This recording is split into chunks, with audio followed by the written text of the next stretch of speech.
Okay, hello everyone. Happy International Youth Day. We welcome everyone to the Building Youth Inclusive Civil Society webinar presented by CIVICUS.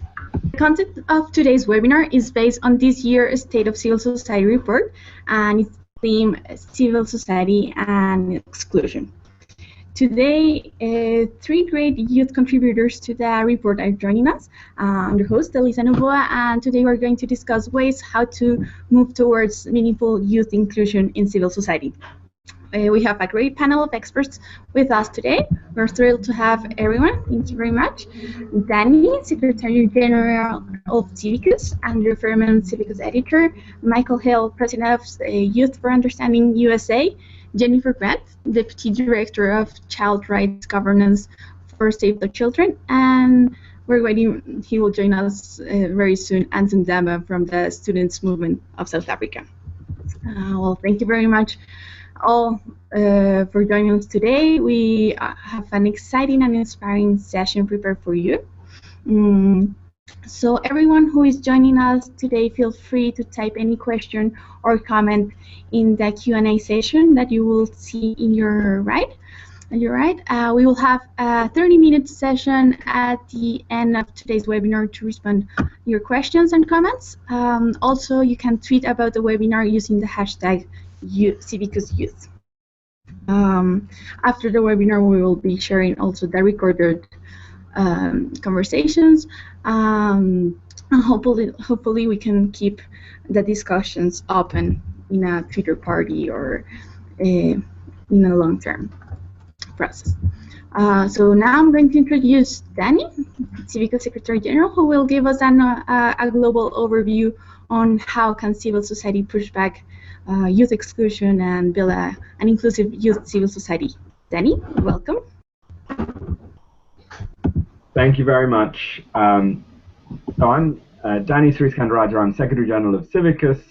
For those of you who don't know us or who are new to the CIVICUS family, we're a member-based alliance created about 20-odd years ago to be the sector voice, if you will, for civil society.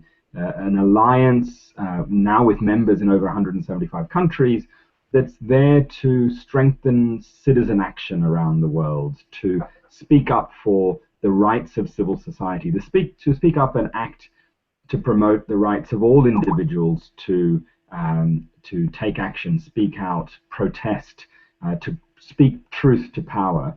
And we've been doing that over these last 20-odd years. I've been around at CIVICUS for about 3 years now, and I feel like we're at the best of times and the worst of times when it comes to the role of civil society.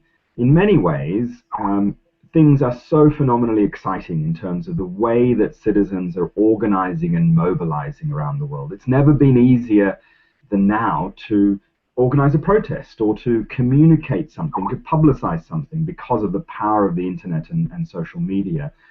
And of course, we're so much better connected than ever before. So the struggles that happen in one community, in one locality, can be connected powerfully and meaningfully with struggles and networks all around the world. So if you're interested in solidarity as we are, these are really exciting times. But it's also the worst of times in many ways, because all around the world, just as we would expect the space for citizens to organize and mobilize to be opening up, we're finding the opposite is happening. Last year, as Andrew Furman will tell you in a second, we documented serious threats to one or more civic freedoms, assembly, association, and expression, in 109 countries around the world. And not just in autocracies and dictatorships, but even in relatively mature democracies, we're seeing the space for civil society, the civic space, shrinking. And that's unacceptable if we want to live up to the commitments that many states have made to protecting our individual freedoms. But it's also deeply worrying because civil society is at the forefront of so many struggles around the world, whether that's around climate change, gender equality, children's rights, or peace. And so this webinar comes at a really interesting time for us because we've just published our State of Civil Society report, and I'm really delighted to have Andrew, our editor, and 3 contributors going to share some of their views. But the theme this year on inclusion, I hope, is also particularly relevant to to youth activists who might be joining us on this call, because civil society is supposed to be there to give power to people's struggles, to voice or amplify marginalized voices, to include where we can, to make our own societies and our own struggles more inclusive. And of course, including youth activists and addressing the challenges, the particular challenges faced by young people in civil society is really important.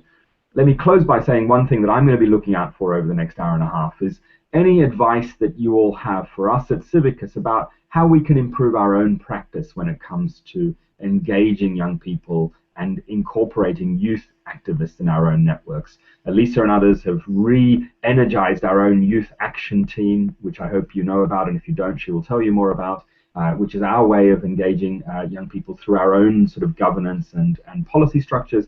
And of course, we have a very diverse board, which includes several young activists. But that's not enough. You know, if these days the gap between organized bits of civil society, the bureaucratic, institutionalized large NGOs, social movements, youth activists, the social media space, that gap seems to be increasing. And one of the roles that we hope CIVICUS can play is helping to bridge that gap, to make sure that all of civil society is included in these discussions. So I'm really looking forward to this next hour and a half. Thank you.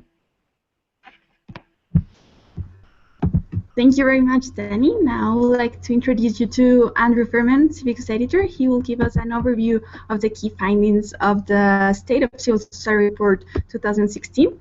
Andrew, welcome. Thanks, Elisa, and hi, everyone. So I'm the editor and writer of the State of Civil Society Report, which is something CIVICUS produces each year to give a snapshot and a health check and an assessment of where civil society is right now, how it's being affected by contemporary events, how it's responding to those events, to celebrate civil society success stories when they are, to talk about the challenges civil society faces and how we can overcome them.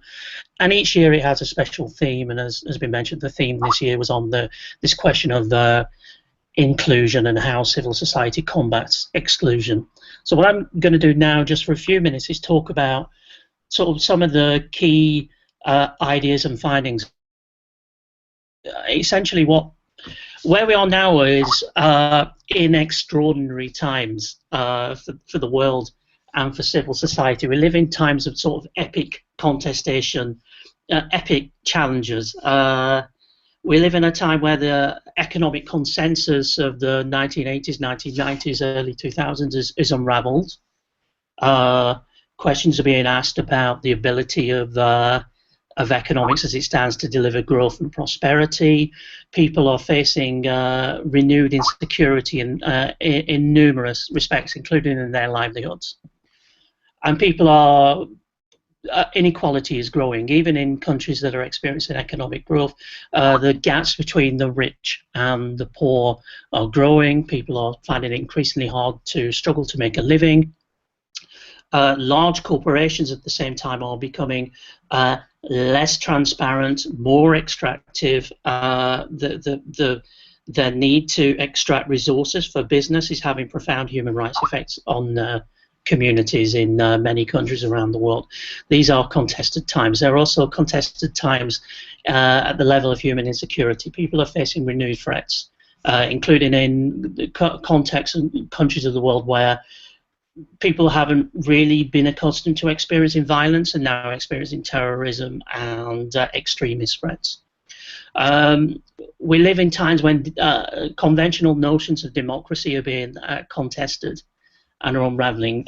People are withdrawing from conventional forms of participation. Extremism and populism seems on the rise. There's a renewed confidence in xenophobia and racism in many contexts and in fundamentalist viewpoints. Now, these are all issues that affect citizens as a whole, but they affect people who are already excluded in some way more profoundly, because people who are members of an excluded group struggle more to access livelihood, struggle more to resist violence and extremism, struggle more to get their voices heard through conventional political means. So, you know, if there's a take-home message I want to convey, it's that we live in times of particular extraordinary contestation. And our societies are failing when it comes to a key test, which is, you know, the test of any society should be that how it treats its most marginalized people and how its most excluded people, how it finds ways to bring those people in and involve them. And if you apply that test to our societies, and our societies are failing, they are not just. Now, in response to all these challenges, civil society is incredibly important. It's important because it's the arena where progressive values can be developed and propagated and defended. It matters because this is where solutions come from and alternatives to failed consensus and models that are letting people down. Civil society is where ideas are born. It's where groups who are otherwise excluded can organize themselves, can develop their demands, to articulate their voice. It's civil society organizations help excluded groups. They help them access services, develop their voice, develop new forms of participation. So in these contested times, there's never been a more profound need for civil society. Civil society here understood in a diverse sense as all the manifestations of people's participation, the articulation of people's demands, organizations, activism, online activity, all forms part of civil society here. This is one of the reasons why civil society is being attacked and restricted in more and more contexts. As Danny mentioned, our research last year is 109 countries are experiencing quite serious attacks on the free fundamental rights that are long established in international law as being the basis for civil society.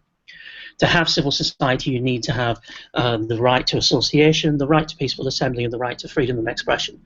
And these rights are being rolled back in every global region, in rich and poor countries, in democracies and autocracies. The ways those attacks are mounted, there are a range of tactics, including the introduction of new laws and regulations, the misuse of the legal system. A particular source of attack at the moment is on the funding basis for civil society organizations. New measures are being introduced in many countries to make it harder for civil society organizations to receive funding. And then attacks come in the form of verbal harassment, physical attack.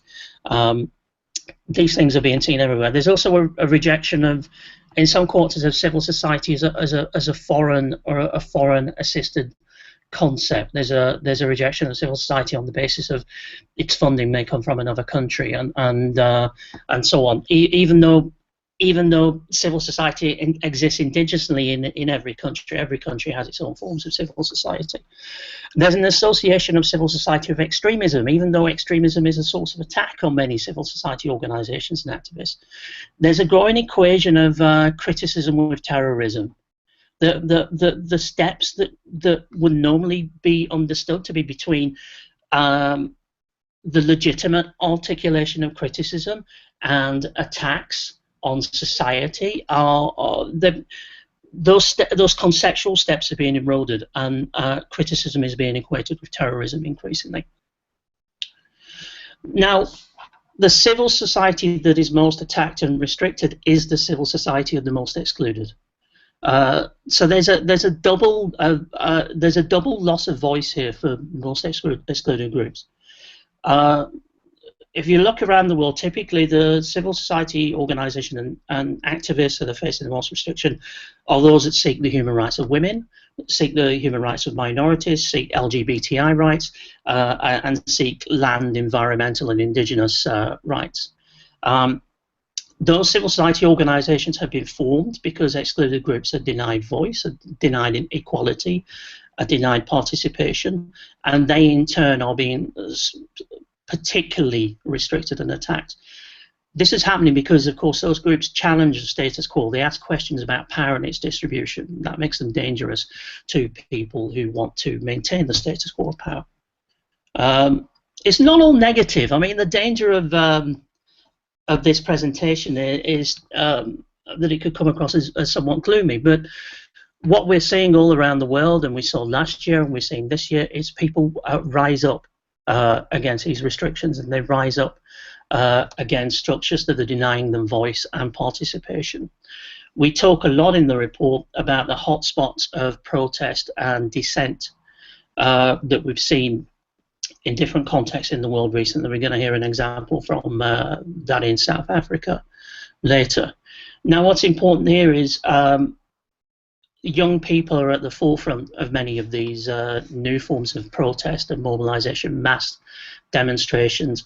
Young people are often the organizers of these because new movements tend to be horizontally organized, they're self-organizing, they don't have the traditional decision-making structures of an organization. So that's a really interesting thing that's happening now. In many cases, those protests are themselves being repressed, but people are denying fear to come out and articulate their voices anyway. But still more needs to be done, right? And so it's important for us in the State of Civil Society report not just to bemoan the situation, but to try and put forward ideas for what might change. So I want to round off this contribution just by suggesting a few ideas for what might need to be done, and maybe there's something that we can discuss later. We know in civil society we're not always good at talking about why civil society matters and why these issues of civil society rights and freedoms are important to citizens, to democracy, to good government, and to development. We know we need in civil society to get better at making the case for civil society and why it's important and why it matters. That's something we need to work on. Now, as part of this, civil society needs to come together, you know, where there's lots of different civil society organizations and activists, including on different aspects of exclusion that work in their own niches but don't necessarily connect. So, you know, a question for this discussion might be, how do youth organizations and movements of young people connect with civil society as a whole, including the traditional form and established forms of civil society organization? There needs to be closer working together, because otherwise we will be divided and ruled. We need to work as well at the international level to articulate that human rights, including civil society rights, exist at the international level. They're there, but they're not domesticated. They're not carried down to the national level. So we need to connect our work at the local national level to our work at the international level. It's another form of connection that we need to do. Civil society needs to be exemplary, needs to prove that it's a sphere that is particularly accountable to citizens and is particularly transparent to citizens, that has strong legitimacy, that rests in the support citizens have for civil society, and to reject criticisms that civil society is something that is foreign owned, or that is artificially supported, or that gets in the way of what people want. So civil society needs to develop its capacity to be excellent and prove it's excellent in every sphere. And finally, we need more information. We need more regular data. We need to understand trends. We need to understand what's happening in different countries. We need to report on that, and we need to make evidence the basis for our action. And that's something that CIVICUS is taking forward. After the report in October, we'll be launching the CIVICUS Monitor, which will be an online platform which will document what is happening to civil society rights in every country of the world. That's intended to be interactive and engaging, and there's scope there for people to get involved in that platform and in tracking what's happening to civil society in their locale. So listen, that's just a very brief summary of what is a very large report. And the panelists coming up after me are going to talk more about their contributions to the report that they've made, because the panelists have helped us produce this report and written parts of it, and they're going to talk more about exclusion and civil society in their spheres. But I hope I've just given you a very brief overview of some of the contemporary issues in civil society and some of the civil society responses to that. Thank you. Thank you. It's very inspiring. Now I would like to introduce you to Michael Hill, CEO of Youth for Understanding USA and author of the essay Creating a New Standing Army of Young People. Great. Welcome. Well, thank you, and thank you for including YFU in this year's Civil Society report. It was a lot of fun to participate and think about these issues in the context of the broader conversation about what's happening in civil society. YFU was founded in 1951 with a pretty easy premise, one thought, after World War II, when Germans in the United States may have loathed each other more than others. YFU was asked to bring 75 young Germans to the United States for a year, and initially it was thought to be a democracy-building initiative, and quickly realized that it was more powerful to put young people into different cultures to have them truly understand it from the inside out.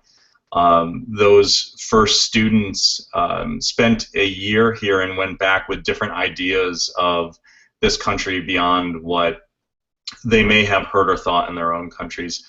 At this point, as we were writing this piece, YFU is at its 65th anniversary, and it's really a point of inflection for us where we're begging the question of what's next for youth and the movement to participate in creating a more peaceful world. The founding premise had YFU as a participant in trying to make sure that we didn't see a World War III, but we know that today's wars aren't traditional. Alone, if you look at some of the bombings in the past year in Paris and Beirut, we're seeing very non-traditional moments of violence and engagement.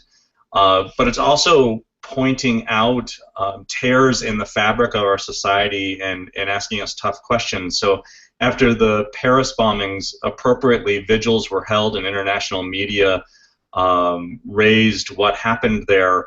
But within weeks of that, there was also a major bombing in Beirut.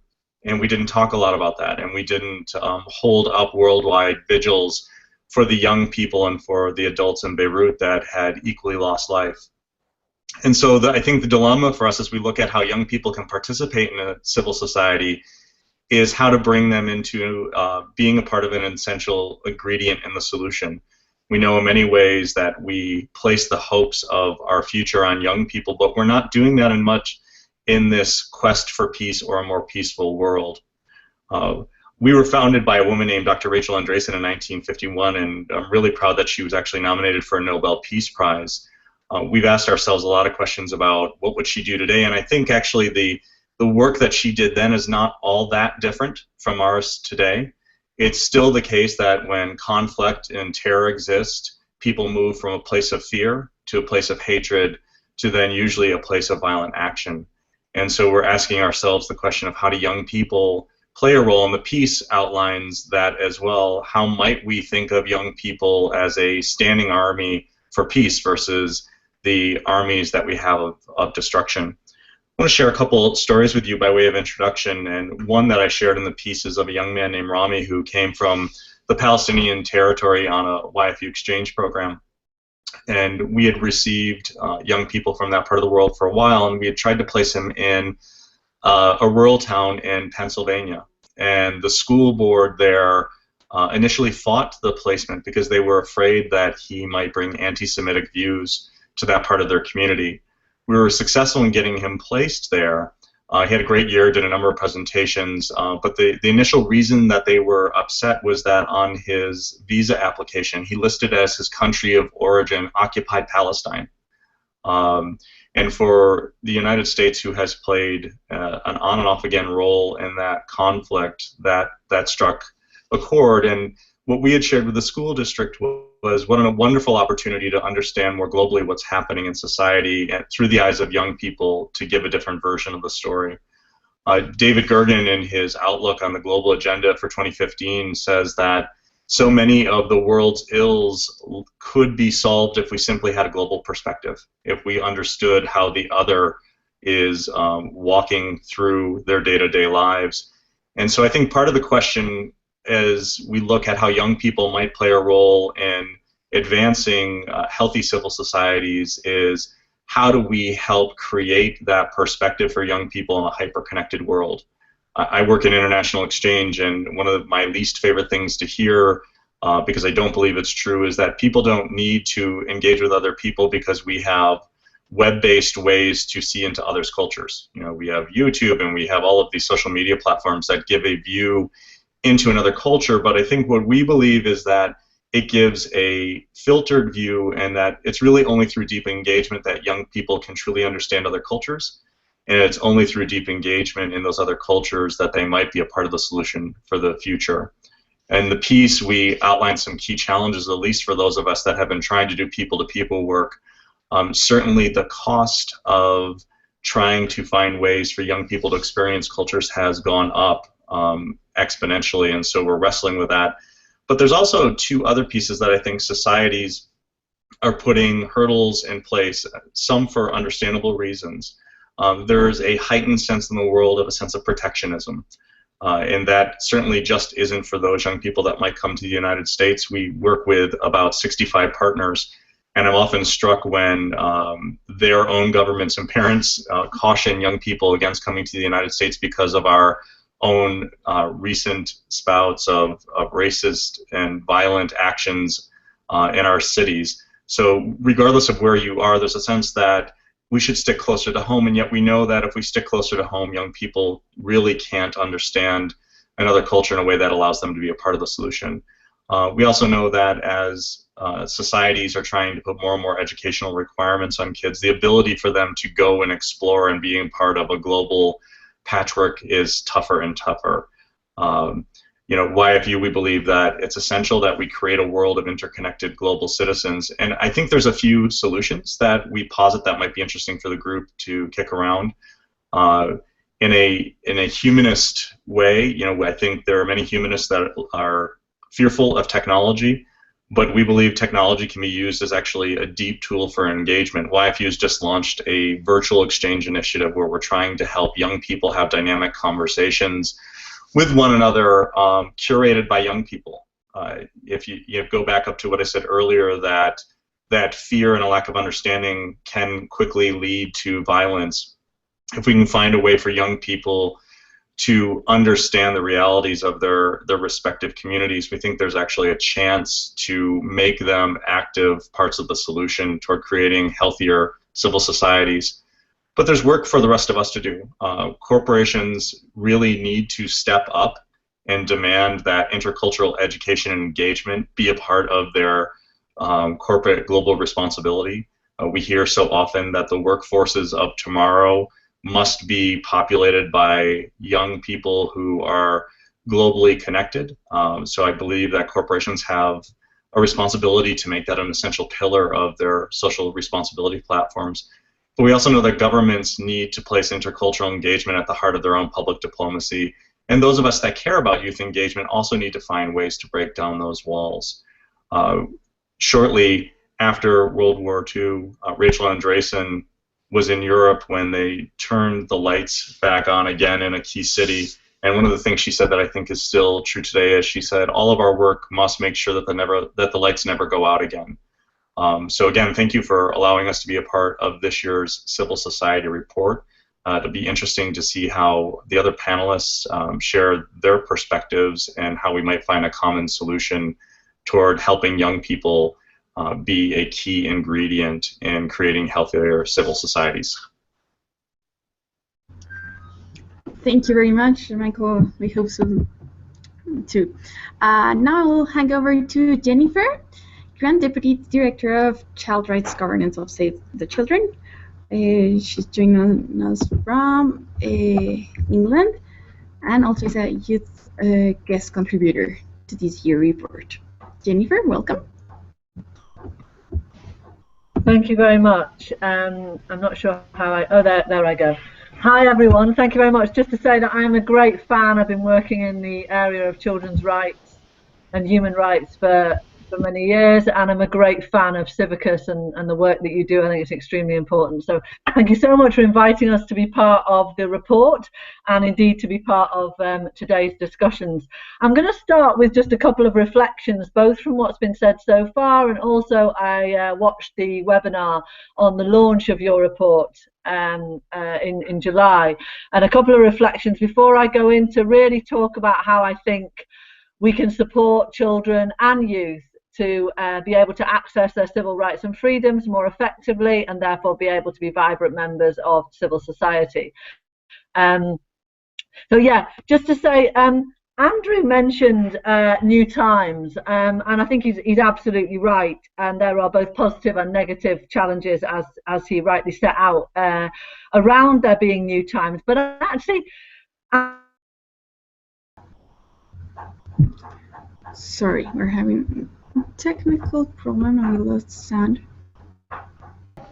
I think it would be good if we maybe moved up and welcomed our next presenter, who is a representative from the South African Students Movement, and Impo Ndaba, who will speak a bit on this new generation of students' movements in South Africa and their global relevance. Yep. It's Danny here. Hello, everyone. Sorry for the technical glitches. We've had a double technical glitch. So Jennifer's lost us, and we haven't been able to connect with our comrade from the Fees Must Fall movement in South Africa.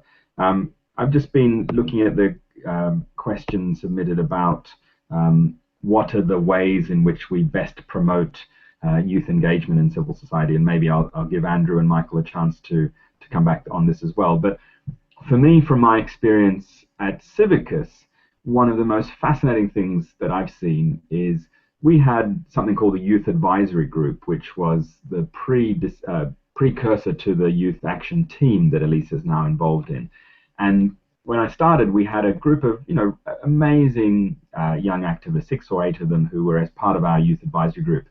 And as some of you may know, our elections at CIVICUS to the board are completely open. So if you want to be a member of the board and be our boss, if you will, at the Secretariat, you simply nominate, and if you get your nomination through, you go to the election. And I remember having a conversation with members of these youth advisory groups saying, well, might you guys think about nominating for the board? And they said, oh, are you sure? We won't get elected. Are you sure? Anyway, eventually they caucused and 2 of them did come forward. And of course, what happened?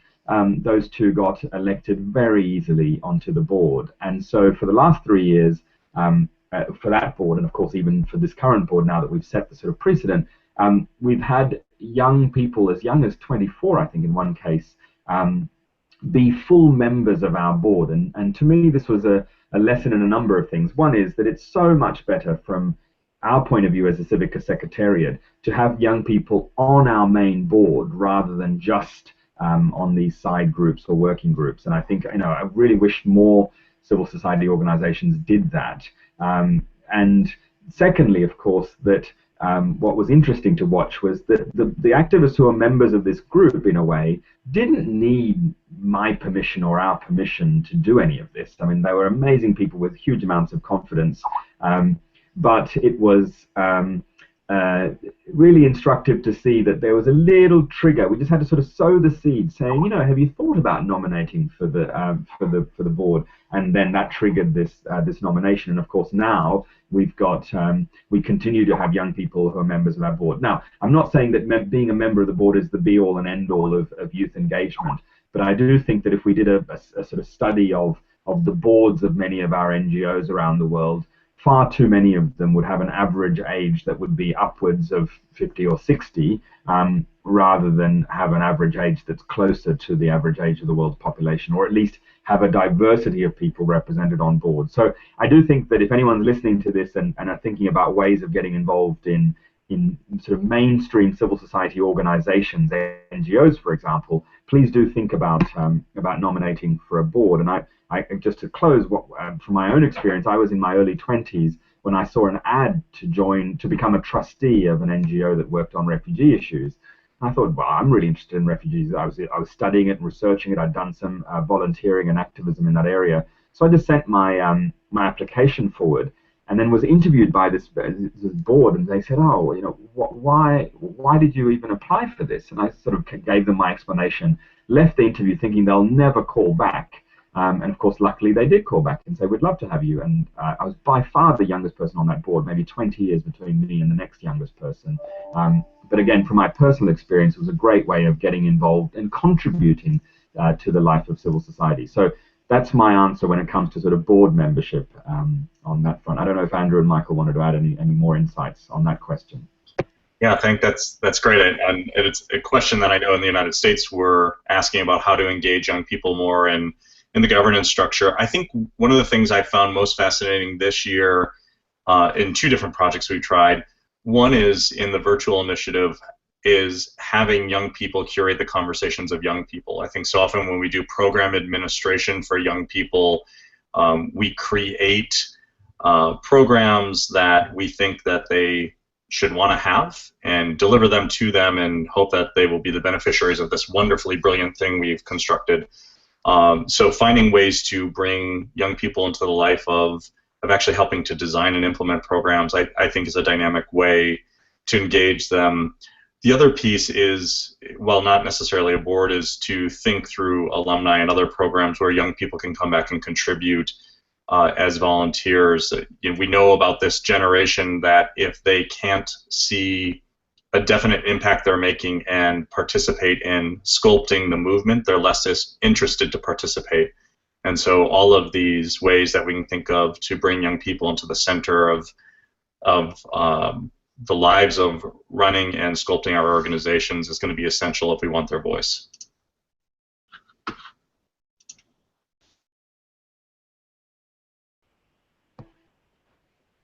Andrew, did you want to have a go at any of those that question from your experience on SOCs?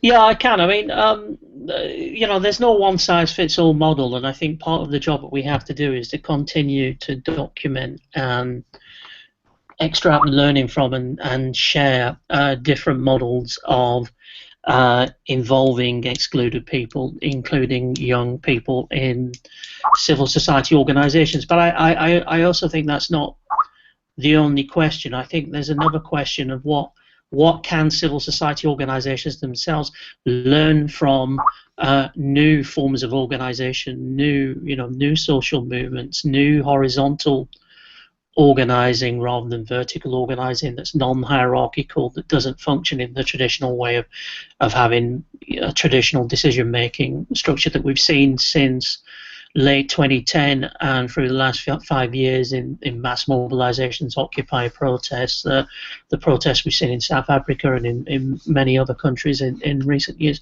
I think part of the question should be that what can those of us who work within the structures and confines of established civil society organizations, which are always somewhat bureaucratic, how can we learn from those kind of models? So how can there be more a pooling of learning from all those different organizations and movements?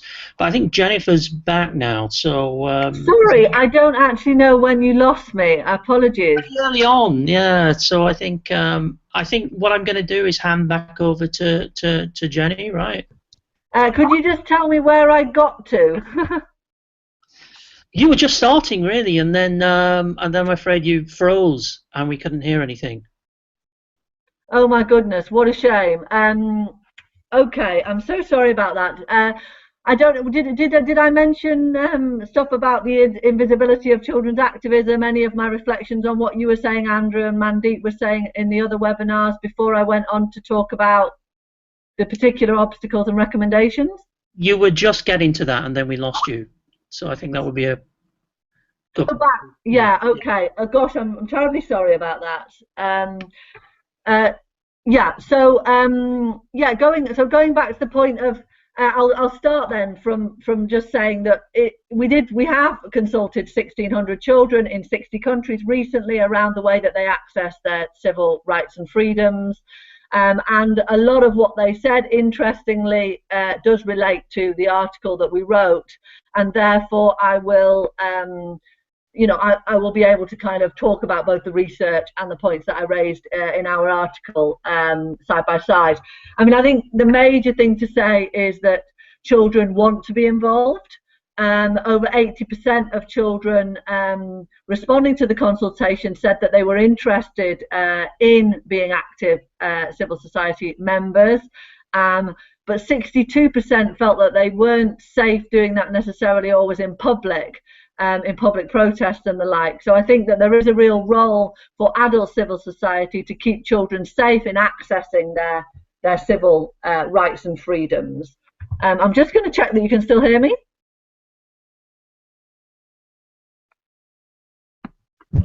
Yes. Yeah, I can. Great. Okay. So in terms of moving on to the specific recommendations and obstacles, I think one of the main things is that children around the world generally don't feel that adults are listening enough to them or that take their views seriously enough. And that isn't just government officials. It is also members of adult civil society, and indeed, obviously, within the home and schools. So I think one of the things we really need to do if we want to take child and youth participation seriously is that we need to also prepare adults to receive that participation and not just prepare children and youth to give it. We often focus on empowerment, which is very important, and rights awareness raising and all of that with children and youth, which is really, really important, so that they feel able to, that they have the tools they need to be able to be active members of civil society. But I think we also need to prepare adults about their kind of preconceived ideas, you know, their fears, their obstacles to receiving and being influenced by the voices of children and youth. And so that's a really strong call, I think, that we really need to do much more about. And I think the other thing that comes across very strongly is that there aren't enough spaces for children to meet, learn and take joint action. And I mean, we know as adult civil society how useful it is to come together, to be able to talk, to share stories, to share strategies, to effectively mobilize and then advocate. And children are no different. You know, they really want those flexible spaces to meet, learn about their rights and to take joint action. And it sometimes makes sense for them to share spaces with adult civil society, but they also want and need their own spaces. And so I think we need to do much more to make sure that they have flexible spaces that feed into their own timetables around schooling and education, and that is actually run and governed by themselves, where they can mobilize and share and act from, in a way. I think the other thing that's very clear from our work, and we work a lot with children in local governance, particularly around policy planning and budgets and things like that in many countries around the world, they really want more formal recognition as actors by governments. So not just working with NGOs, but working directly with governments, and they want formal mechanisms to enable that communication with governments. And so I think we as civil society really need to lobby governments to set that up. We need to work with governments to make sure that that's meaningful engagement, and prepare governments within those mechanisms to receive the participation of children. But children want to be involved in budget discussions. They want to be involved in decisions about spending, particularly on issues that directly affect them around health and education and social protection. And I think we need to facilitate that more effectively. Then I think there's also the issue of access to information. I mean, it is great, you know, the internet is the kind of great leveler in some ways in terms of accessing information. Obviously, it goes without saying that there are lots of young people without any access to the internet. So, you know, the internet is not available to everyone, and particularly not to excluded groups often. And also children are increasingly aware of surveillance. And so in our consultations, they were saying that they were finding that they felt less secure using the internet to access information, which I think is very interesting. But also, you know, they have a right as their civil right to information, but that information needs to be child friendly. It needs to be information that they can actually access. So I think both as civil society and in our job as kind of advocates to government, you know, we need to really make sure that the information can be digested and understood by children on issues that affect them. So we need to do much more around that. And then finally, I think there is an issue around voting. I mean, recently in the UK, with the Brexit vote, you know, young people are very angry about the fact that they didn't have roles in that, and that's been covered in the media. In that seismic political decision that they, you know, that the 16 to 18 particularly weren't able to engage in.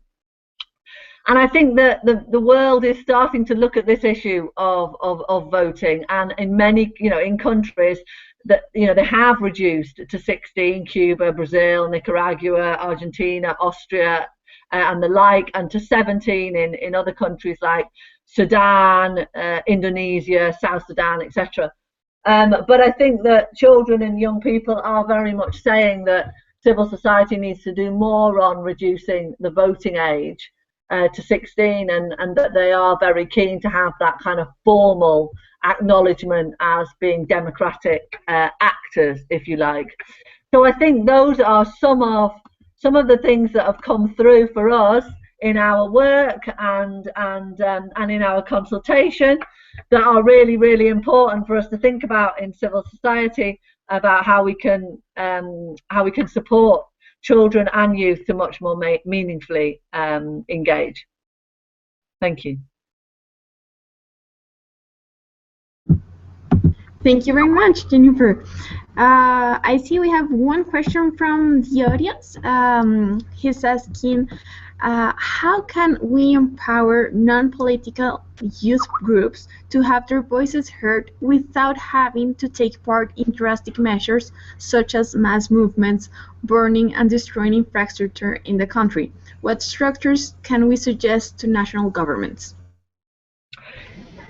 Yeah, I mean, I guess that's to the panel more generally, isn't it? Just to jump off and say that I think one of the key things is we need to ask the young people how we can best support them. I mean, we work a lot with young people, and I haven't met any that are interested in burning infrastructures and the like. I mean, I think most young people, in the way that most adults are interested in positive change within their societies.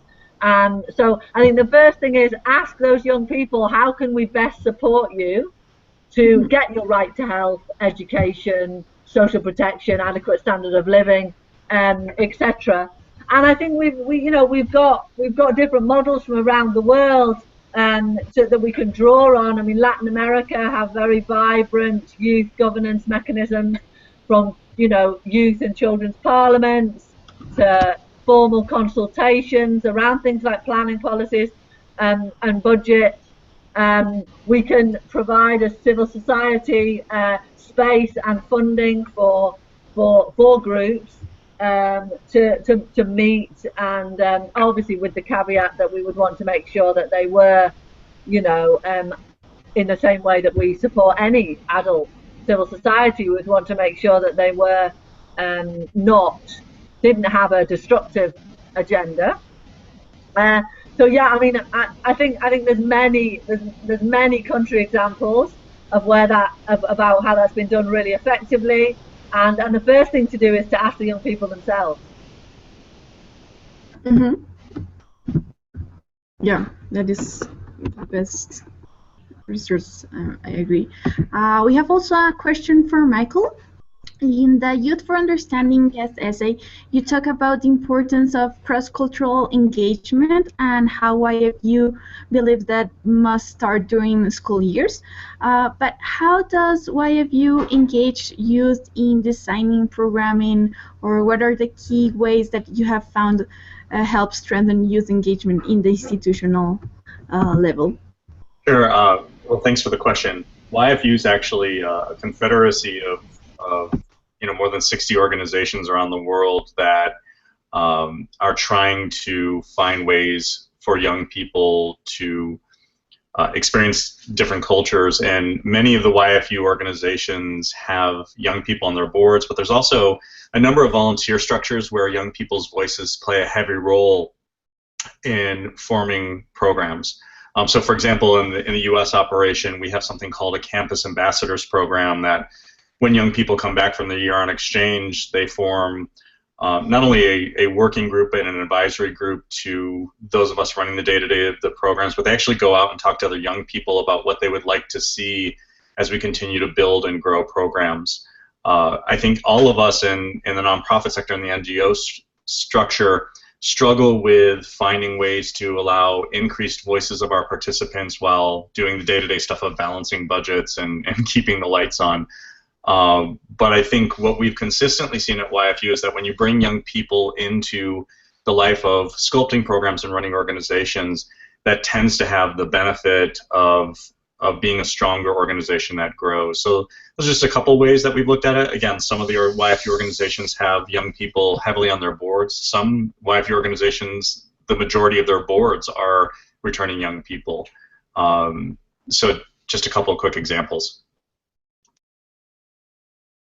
No, thank you. Just to add something, that we've actually got some publications that I'm happy to send to you that you can then maybe circulate with participants, which are different country examples of how we support children's civil rights and freedoms around the world, and some programming guidance around how to do that more effectively and stuff. So that might be of interest to people. Yeah, thank you very much. That sounds wonderful. Actually, what we hope to do, this is the first CIVICUS Youth webinar, and we hope to organize several more during the coming years. This is the start of the CIVICUS Youth Working Group, so what we hope is to create this community where we can share information, opportunities, reports, organizations that have already advanced on research how to engage youth meaningful, and we can put it in practice. So please share everything. We will continue communicating with our youth members of the year. Actually, now this month is a pretty important and interesting month. We are opening the consultation for the strategic priorities 2017-2021. So we look forward for youth voices to be part of it also, and be able to shape the priorities of the coming years for CIVICUS. So yeah, thank you. The chat will be still open, and the video is recorded, so it is on YouTube. If you think about any question or comment afterwards, feel free to post it. We hope to keep the discussion alive in these coming days. Yeah, hope you have a great Youth Day today. Bye-bye. Thanks, everyone. Bye-bye. Thank you.